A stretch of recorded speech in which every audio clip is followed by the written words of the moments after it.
You know, I really don't mind admitting this. I've been kicking the afterburners and basically dogfighting all weekend. What's up, everybody, and welcome to another edition of AGR's Pop Culture Reviews. So before we get started with the review, I just wanted to say that 2018 was a really good year for me, and 2019 is looking to be even better. We're certainly growing, and I would be a total douchebag if I didn't try to help out and spread some of this good fortune for those people who are just getting started. I do want to highlight a talented friend of mine, PushPlayTheDJ. He started his new Twitch channel, and for those of you who are interested in retro games, he's going to be starting those games first and eventually moving to the next generation consoles. Now, I had very fond memories of Tecmo Bowl, as I'm sure many of you had, so he's already doing some really interesting simulations in anticipation for the big game. So help a brother out, follow his Twitch streams, links will be in the description. It's all about paying it forward, guys. So how long have we been seeing this game announced at the E3 events? It's been a very long time, I think almost about 3 years now, and we still didn't get anything, but finally the game has been released, and I have to say, the similarities between Macross Plus, particularly in the intro, it's obvious that they were influenced by that OVA, and it's funny because I just did my review of the YF-19, and then to see this in this game is freaking hilarious. They even used some of the same voice actors. It has been a long time coming, so let's get right into it. This is my official review of AceCombat 7 Skies Unknown. Let's take a closer look. See what I mean? The influences are undeniable, but I guess it makes sense since this is developed by Bandai Namco, who now own the rights to the Macross Plus line, especially the Valkyries. AceCombat 7 Skies Unknown is a very unique game, though not necessarily for its gameplay, and that's not a ding against the game itself, but I do have to admit it is an island in an ocean of first-person shooters, dungeon crawlers, and Metroidvania-style retro games. It really bucks current trends in game publishing, and I would say this is kind of a gamble.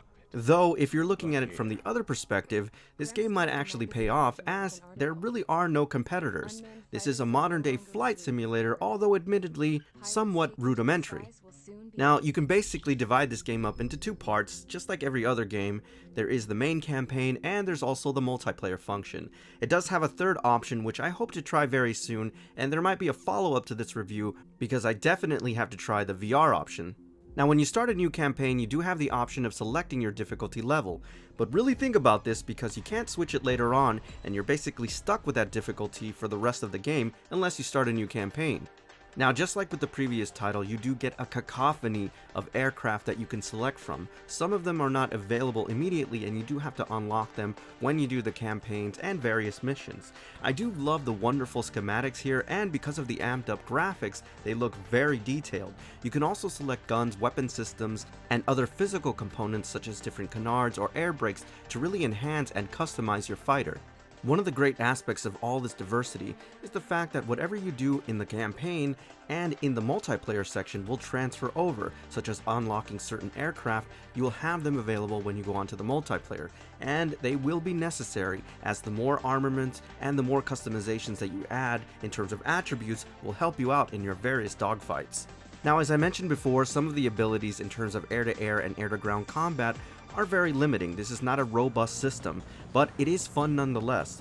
You do have a significant choice of special weapons that you can use in combat, although they're not unlimited. My personal favorite was being able to truck multiple targets at the same time and take them out. That's it. It's great when it's simple. Enemy bomber down. Nice going, Mage 2. Not too shabby, Mage 2. Fortunately, there is this very simplistic yet very intuitive method in which to track the progress of the items that you unlock, including aircraft. The aircraft tree is very straightforward. You have different abilities, different weapon systems, and different components that you unlock, as I mentioned before. From a design and interface standpoint, I'm really glad that they really simplified this. I don't like to be bogged down in endless amounts of menus. Although customization is important, it can really come back to bite you in the ass if you make it needlessly complicated. Now, the AceCombat series has never been known for its great storytelling, but in this case it's not that bad. There is a little bit of a convoluted story between two kingdoms and two factions warring, Yoshia and Arushia. Sorry if I misspelled it. Now, it does play out through news feeds and really two narratives from a personal standpoint and on a macro sense. Now, it is told also from the perspective of a CNN type style news reporting, ENN no less, but it does play out. The only thing that really bothers me is the tone. It seems very cavalier and very nonchalant for these two giant factions really warring with each other, and at times it makes you a little bit disconnected and it takes you out of the environment. I will say that the personal story is a lot more interesting, especially the character. Even though she seems a little bit one-dimensional, I still found her backstory a lot more interesting. I was able to relate with her a little bit more and felt her personal narrative a lot more compelling. Now, I was rendering this in 4K on the PlayStation Pro, and it looks absolutely beautiful. It also helps that they cranked up the frame rate to match the intensity of the graphics. Everything looks crisp and clear, environments are rich, and I didn't notice any performance issues or any pop-ins, which is pretty extraordinary, and because of that, it makes dogfighting in this game incredibly frenetic. Now, fortunately for all of us, and I mean casual players for flight simulators, they didn't overcomplicate the flight controls, which is a good thing. You have to remember this is not a flight simulator in the truest sense of the word, backed like we saw on the PC or earlier games. This is more of an arcade hybrid of a flight simulator, which works very well in this case. And I think if they would have overcomplicated those flight menus, it would have turned off a lot of players. Dogfighting in AceCombat 7 is the best and most refined I've ever seen, and one of the things that I really like about it is that you're not just standing around waiting for missiles to lock on. The weapon systems are intuitive, and you are really dogfighting in the truest sense of the word. These fights are frenetic and fast, and you can really tell that a lot of attention went into making it as real as possible. It is pure awesome adrenaline. One of the other wonderful aspects about AceCombat 7 and its dogfighting mechanic is that just because you lock onto a target doesn't necessarily mean it's a sure thing. In other words, if you hone in on a bogey and you get missile lock, it doesn't necessarily mean that that missile is going to hit its mark. If you've set your difficulty settings to the highest level, you'll see that the NPCs here are actually very smart and will use advanced maneuvering tactics in order to evade your missiles, including countermeasures such as chaff. And this is where your weapon systems are really synergized, and using guns is not merely an afterthought, but in fact integral to taking down your opponents. To Golem and Mage. Fortunately, one of the cornerstones of the series makes a return here, and I'm so thankful for it. After every dogfight, you are treated to a wonderful replay in real time. The good thing about this is that you can switch camera angles on the fly, so it does make it that much more thematic.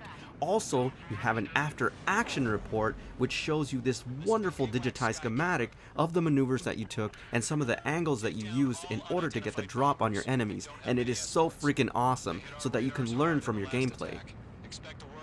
And then of course we have the multiplayer component, and this is what's going to really keep you coming back to this series. Multiplayer is a lot different than the campaign. Most importantly is that you really have to be on your game here. Now you do divide it up into two sections, and there's really only two modes here. You do have Battle Royale, a trend that obviously they took note of, and you have Team Deathmatch. You also have various other options that you can use in order to determine what room you want to get into.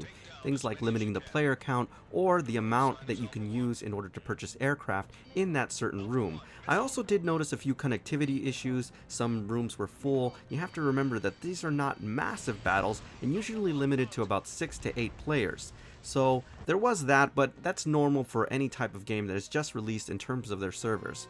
Now Battle Royale is on a whole nother level. You have to remember, because of the player count and how small the maps are relatively speaking in terms of the airspace, you are going to get hit incredibly fast in terms of radar lock-ons and people just dogging you in order to fight. It is a free-for-all in the truest sense of the word, and if you're not on your game, you are going to get your ass handed to you. There's definitely a steep learning curve if you want to be Top Gun. If you thought fighting NPCs in the highest difficulty setting in the campaign mode was a challenge, wait until you have to fight online with other real-life players. Some of them have been doing so since the launch, and they are now aces, and if you're not careful, they're going to send a missile right up your afterburner. Now, Battle Royale is intense, but it's not Battle Royale in the truest sense of the word. In other words, there is a respawn, so if you get shot down, it's about a couple seconds before you get right into the action, so that's a good thing. If you are new to flight simulators, or if you are new to online dogfighting, I would recommend starting off with Team Deathmatch, as you have an entire squadron to help you out, because I will tell you guys, the Battle Royale component here is definitely not for the faint of heart, and certainly not for rookies. I can't tell you how many times I heard a continuous threat missile warning signal go off. It's practically Pavlovian at this point. Now what can I say about AceCombat 7 Skies Unknown? Is it the end-all be-all flight simulator game we were waiting for? Well, not necessarily. The campaign is pretty good, even though it has a very convoluted storyline, but I think one of the most impressive aspects of this is definitely the online component. One of the other things I really liked about it is the amped up graphics, and definitely the fact that the gameplay is pretty solid. This is something that you do definitely want to own, and you can come back to whenever you want to get your dogfight fix. In other words, guys, I do highly recommend this one. Now before I go, I just want to send a special shout out to Anna from GameStop for providing me with this review copy. I also want to thank F&B Collectibles Incorporated for sponsoring today's review, and while you're at it, since you're still online, go ahead and visit PushPlayTheDJ's Twitch channel for all your old school football needs. Alright everybody, so that's my official review on AceCombat 7 Skies Unknown. As always, I thank you for tuning in, and I'll see you on the next AGR's Pop Culture Reviews. Another year and a half after that to finally get the balance of the airframe just right. I'd gone from being a little girl to, well, still a girl, just older. But now, I was all alone. Wherever the souls of my Gramps and his pals are flying, I hope it's peaceful.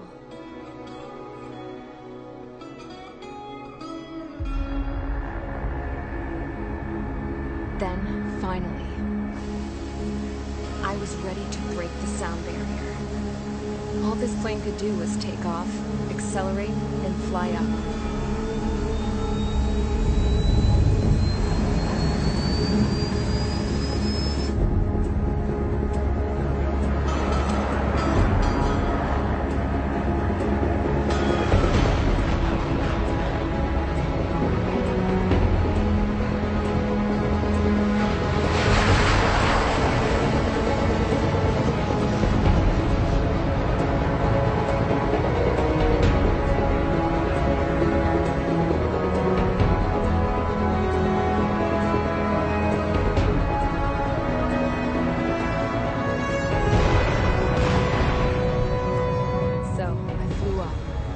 Straight up, through the clouds.